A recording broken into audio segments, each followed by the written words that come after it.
All right, so we've bay mounted, we've set up everything. We're gonna get to the really exciting part, and we're going to calibrate muzzle velocity. So get the kids, gather them around. This is the part everyone's been waiting for. This is really where all the fun actually starts, because this will help make our Kestrel really customized to your gun bullet solution. Remember, we talked about entering the muzzle velocity before, and we get a pretty good estimate from the manufacturer, or we get a pretty good estimate from a chronograph, but we still highly recommend running the Cal MV procedure on the Kestrel. Okay. Really, you're going to do this at the range. You're going to go out, you're going to take shots about as far as you can go. You want to do this in the supersonic range, so not too far out. But when we get past supersonic, we have a different Cal for that, the Cal DSF. But this is going to be in the supersonic range. Typically, you're going to do as far out as you can go at your location. Further out the better. The closer in, it's not going to be as good. So if you get out to 500 yards, great. If you can only do 200 yards, it's good, but I would still recommend doing it. So in order to calibrate your muzzle velocity, we're going to take a bunch of shots at the target based on what the Kestrel solution shows. As we mentioned before, the E is going to be your elevation.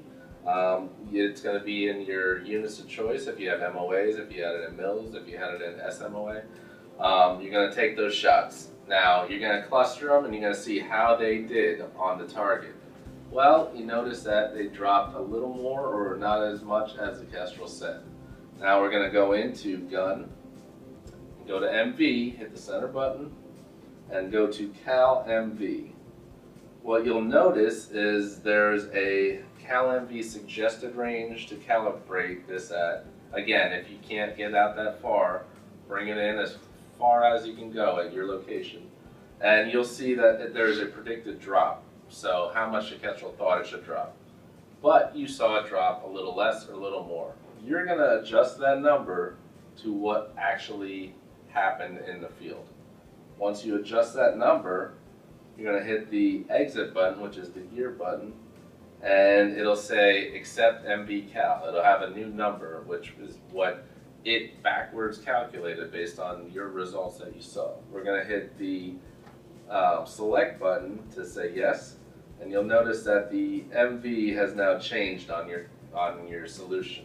Now if we hit the exit button to back out, we're going to have a really customized solution, especially in the supersonic range. So now as we adjust our target range, all the numbers are going to be pretty much dead on.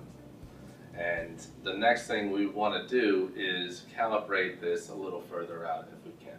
So we're taking shots, we've calibrated our muzzle velocity. Basically any shots we're taking, as long as we have the right windage entered, we're pretty much dead on. But now we want to shoot longer out, and now we're getting into the transonic and subsonic ranges. Now, the problem when you get into those ranges, so basically the bullet's traveling at faster than the speed of sound.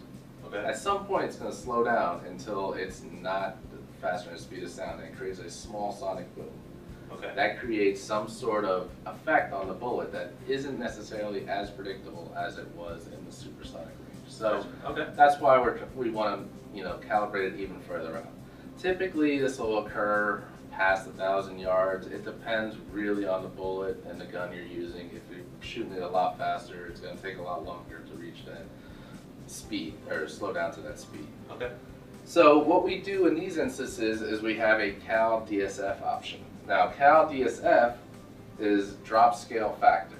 What we're going to do is we're going to true our bullet and gun in the transonic and supersonic ranges so that it changes our ballistic coefficient to match what is actually being seen in the field. Okay. This is actually what's behind Brian Litz's custom drag curves. He's done this for a ton of bullets, a ton of different guns, so he's done the math already for us, so you can always preload those. But if you don't have that, and we still suggest doing this because everyone's a little bit different, we're going to go into gun again and scroll all the way down to the bottom where you can see Cal DSF, and we're going to hit the center button. Now again, there's going to be a suggested range of where your bullet's going to start going. Basically it's Mach 1.2 is the first instance we want to, so it's just above the speed of sound. Okay. And we're going to take shots at that range if we can get it. shoot that far. Again, there's going to be a predicted drop shown. You're going to take a bunch of shots, you're going to say, it's about a mil lower than I thought it should be at that distance. We're going to, again, change our drop to match what the actual drop is, and then hit the exit button. You'll get a prompt to say, do you want to accept this new value? We hit yes, and now we've added one drop scale factor to our solution.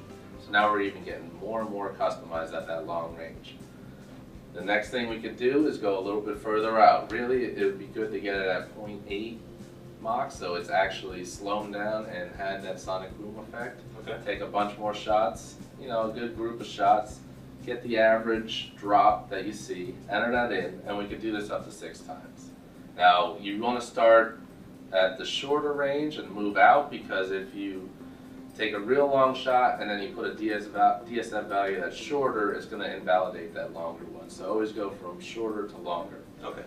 And once we have that, this thing is going to be accurate no matter where you go with that gun and flip profile. You don't have to change anything, and you'll be hitting the target dead on, first time, all the time. Perfect. All right, thanks for watching. My name is Langdon. This is Joe. We're from Nielsen Kellerman. To find out more, visit our website where you can see different accessories that we have, download the manuals, anything else that you need with your Kestrel, it's all on there.